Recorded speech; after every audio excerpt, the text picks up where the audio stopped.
This is right in our lap, and it's going to be a pretty sobering wake-up call to your listeners to find out just exactly. Did it not strike you as surprising at how far advanced artificial intelligence is, singularity, and all of the transhumanist movement?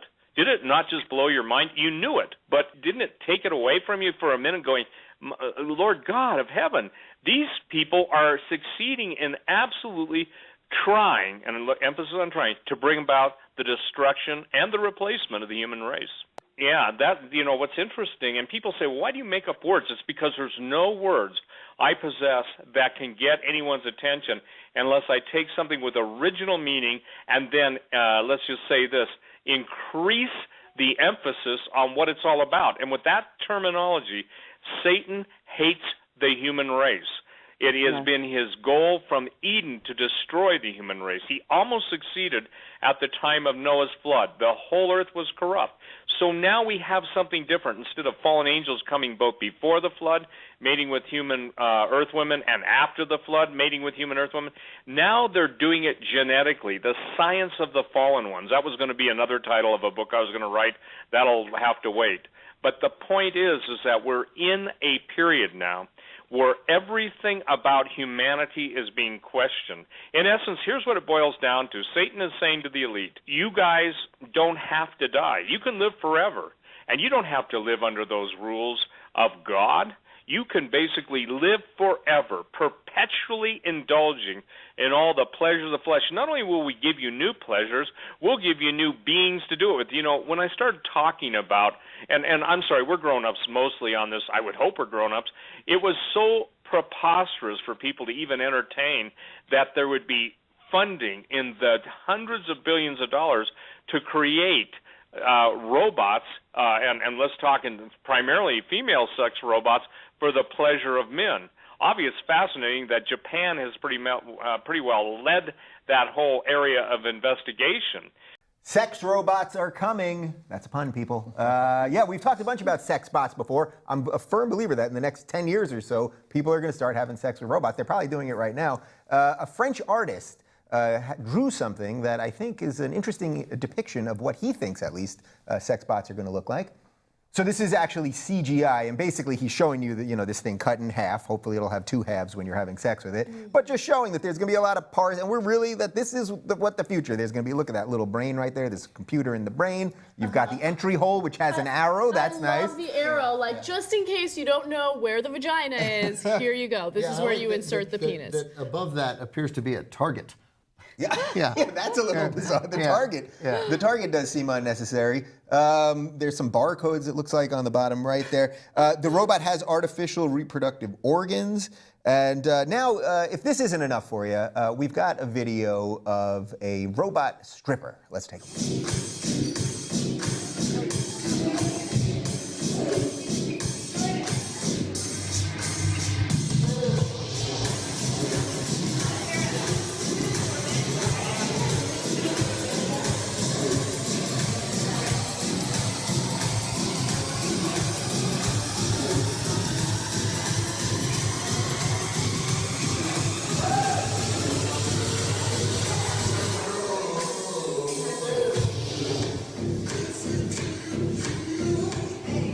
So a couple odd things there. She seems to be bruised behind her legs, which seems weird. Why is she wearing a mask? She's a robot. Robots shouldn't have shame.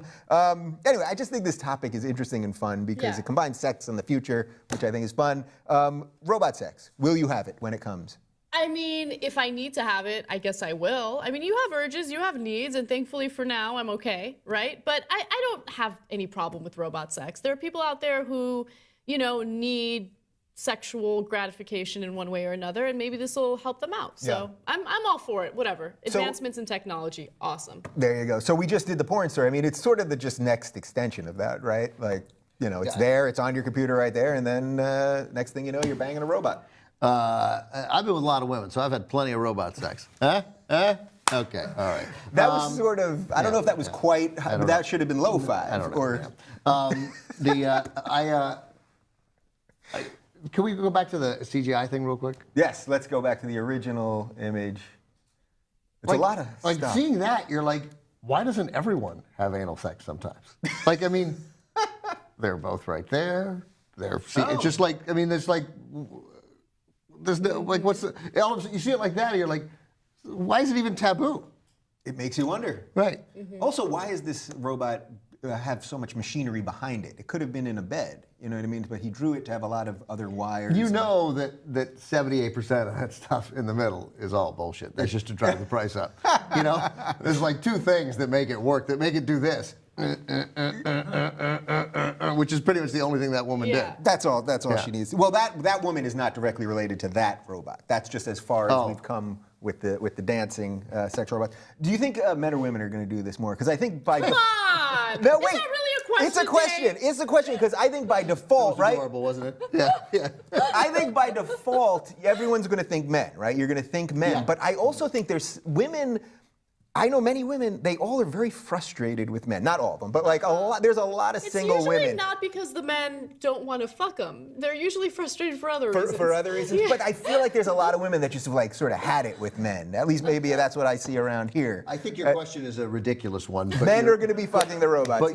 But your overall point is probably true. Like here it is. It will be overwhelmingly men, right. But we would be surprised at the number of women. Yeah, I'm sure some women will take advantage of it. I mean, women love their vibrators, so why wouldn't they like this sex toy? It's definitely plausible, but I think, you know, men are probably going to want to have sex with a machine at higher rates. What I'm actually more interested in is how many dudes look at that CGI image and think like, oh, yeah. Oh, that's Can't wait to put it in there. Right, because it's kind of, right. And I guess some of them do. Like, well, that'll probably become a fetish in and of itself. Like, I bang robots.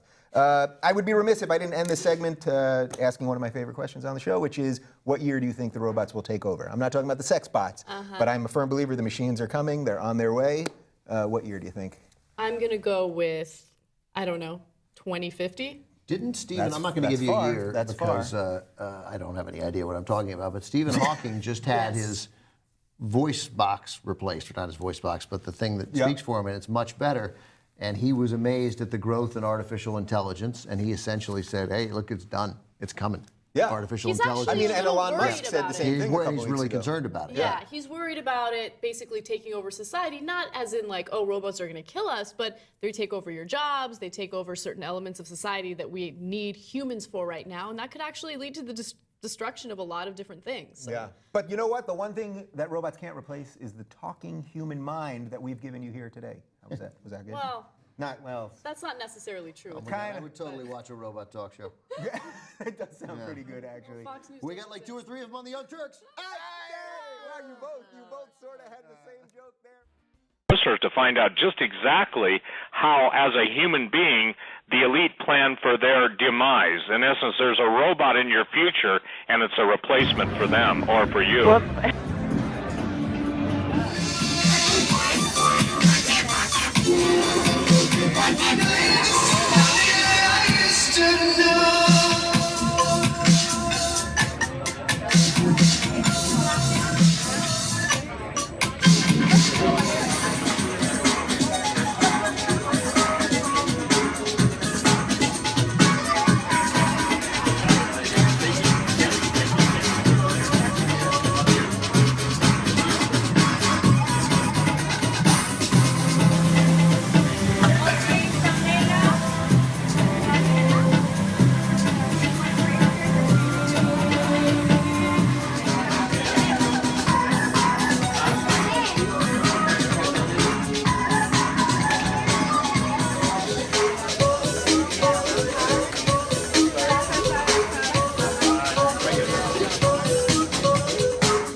Mankind has come to the point in history where he is technologically able to do most anything that he conceives of.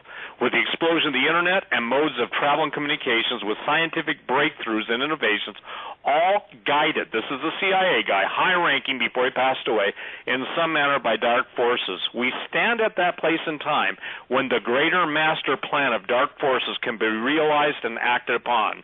Most humans are not aware that the work has this greater purpose, and they willingly go about their research with blinders on, we reject God and His perfect order and replace it with the same reason that was used in Eden and with Enoch in an attempt by fallen angels to enact their final plan to overthrow God. Notice this, high-ranking, very high-ranking intelligence guy talking about fallen angels and their plan. A reward for this work is the praise of man, financial gain, and a higher standard of living, which causes us to seek after this type of gain, the result being our focus on the things of man rather than things of God.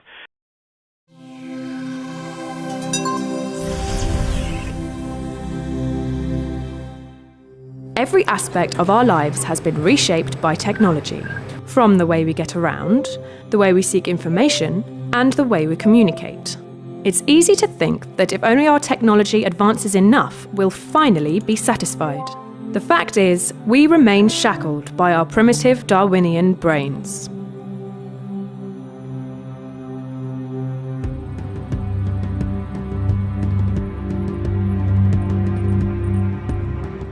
Humanity, for whatever progress we have made, is the result of an unguided, natural, 3.8 billion year long experiment of chemistry. Evolution is the process that has made you what you are, but it is not far-seeing. It does not and cannot consider the future, make decisions about where we ought to go, how we ought to be. Passing on genes is the only objective. But as thinking human beings, we care about far more than that. Consciousness means that we have the capacity to experience the world, to reflect upon, and, most importantly, to shape it. And so, what begins as humanism, our most sympathetic understanding and treatment of human nature, becomes transhumanism, the drive to fundamentally revolutionize what it means to be human by way of technological advancements. Changing human nature might be the most dangerous idea in all of human history, or perhaps the most liberating. Generally speaking, transhumanist thought does two things. First, it considers current trends to see how future technologies will develop and how they might affect us. Second, it calls for the use of current and upcoming technology to bring about beneficial societal change.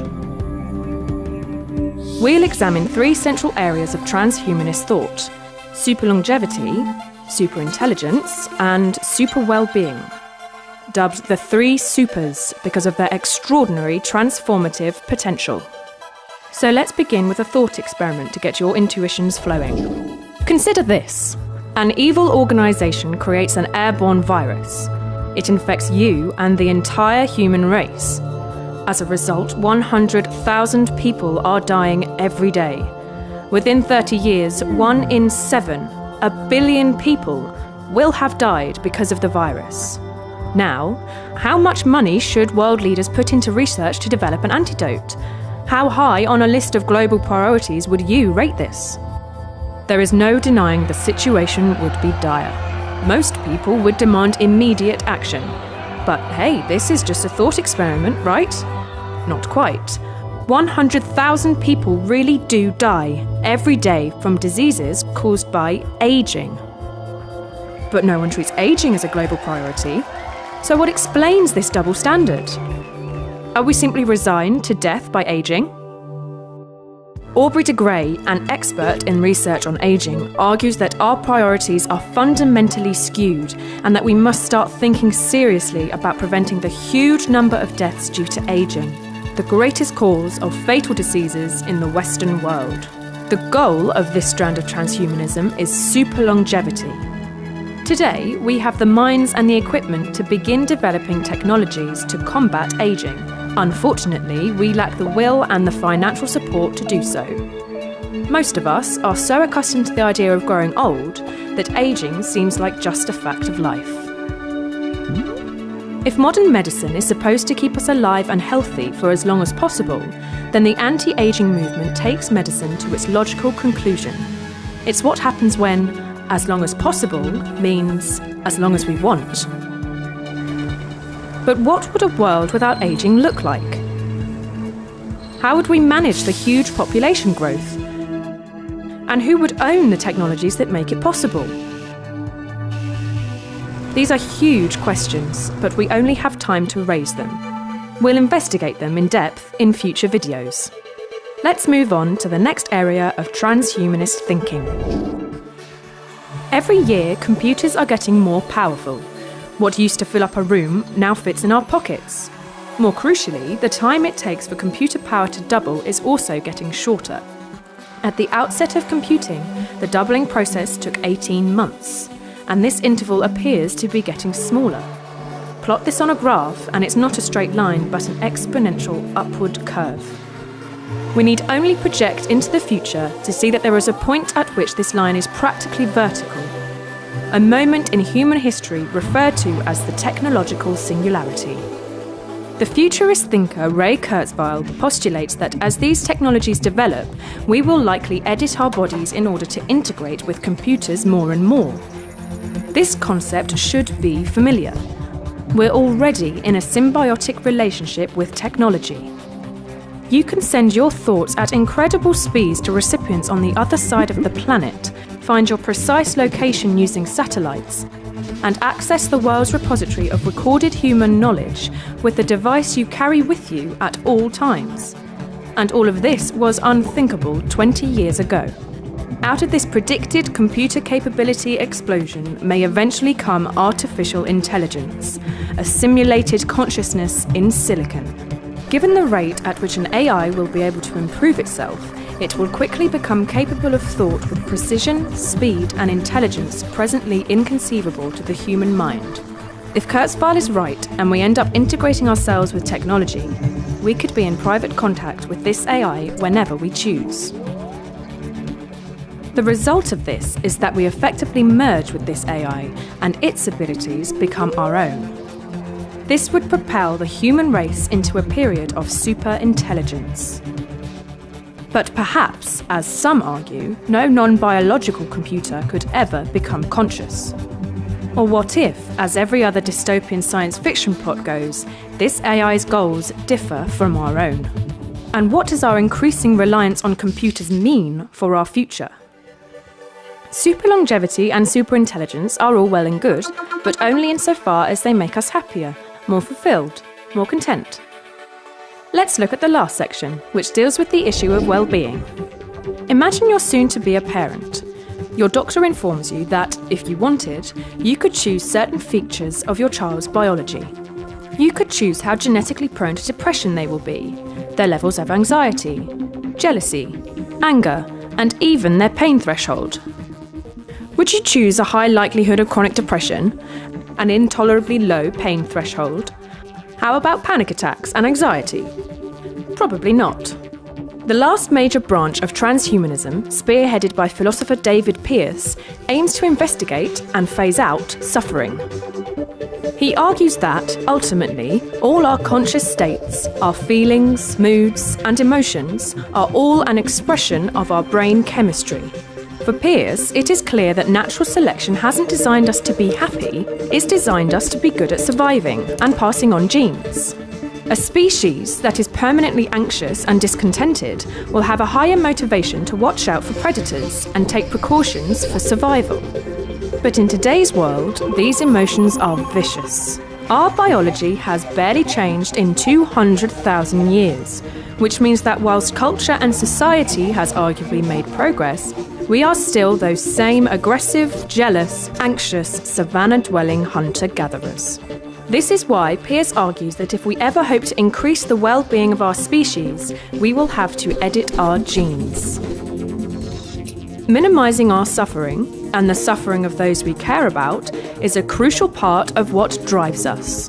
Hence, so-called abolitionists argue that we start using modern technologies to do exactly that: minimize and eventually abolish suffering, ushering in an era of so-called super well-being.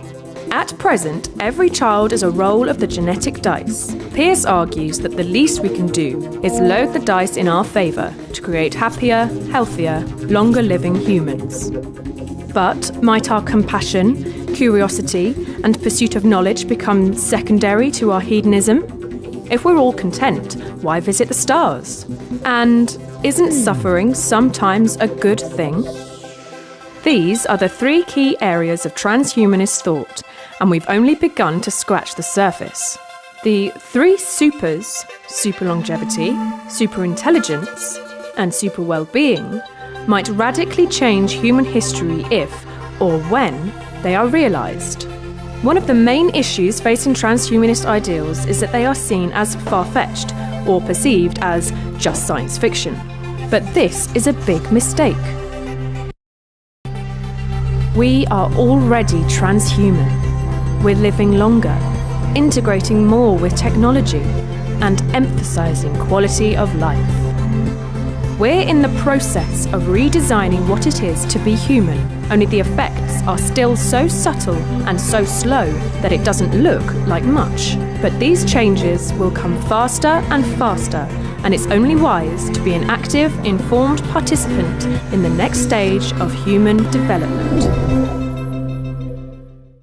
Thanks for watching.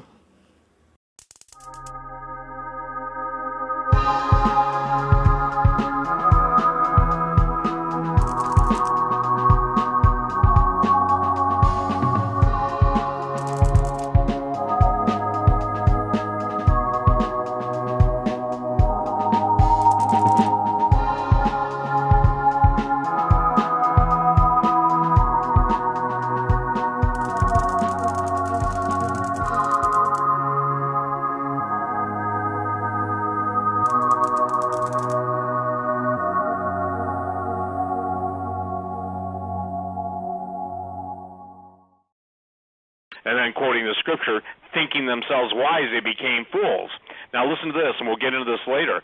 As to the removal of the Alpha and the Omega, that's Jesus Christ, Langley was convinced, as I am, Will speaking, that the final chapter is about to be revealed.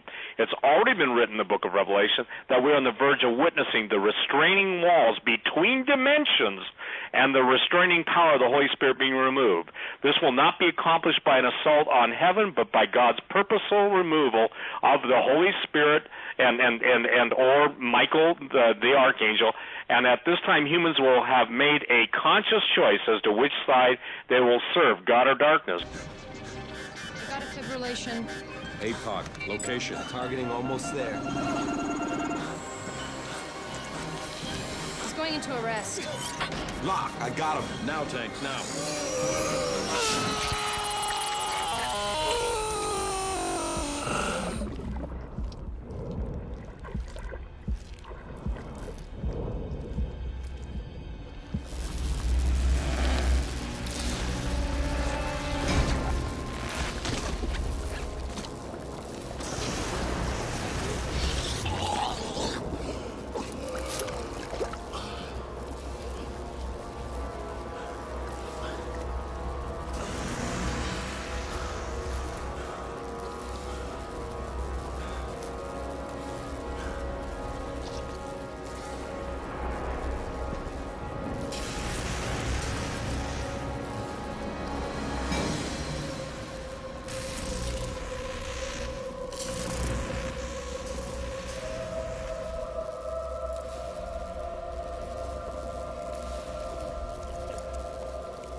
One of the deep aspects of the transhumanist vision, the human enhancement vision, includes this whole genetic alteration, this army this guy's talking about, that's going to play a role in basically a global Lucifer effect involving this exotic concept. And this is one that I know that whenever we talk about this, a lot of the people that even like us kind of really have a hard time wrapping their mind around believing that this is going to and is already unfolding and ultimately is going to lead to the actual genetic alteration of future humans, including religious types, that are going to comprise this soulless coming army of the Antichrist. I mean, it's really a spooky thought, but it's one that's commanding more and more consideration from thoughtful prophecy expositors, I think, thanks to a great deal of research by Steve Quayle, who was ahead of all of the rest of us. But it also makes a great deal of sense. In other words, when you look at the book of Revelation and how it describes the complete lack of consciousness when it comes to the slaughter, the wholesale slaughter of people who claim to be Christians, but it's going to be happening around the world. And on the side of the Antichrist is also going to be the world's largest religious system, believers who are going to be consenting to the death of these other people who, well, at the end of the day, they're the born again. Their souls are saw under the altar of God in heaven. But when you ask yourself the question, how in the world in modern society could you have so many people willing to consent to the death of individuals, born again believers? Maybe they act with such inhumanity because, well, they're not altogether human any longer. And no matter how exotic that may sound, it must be considered.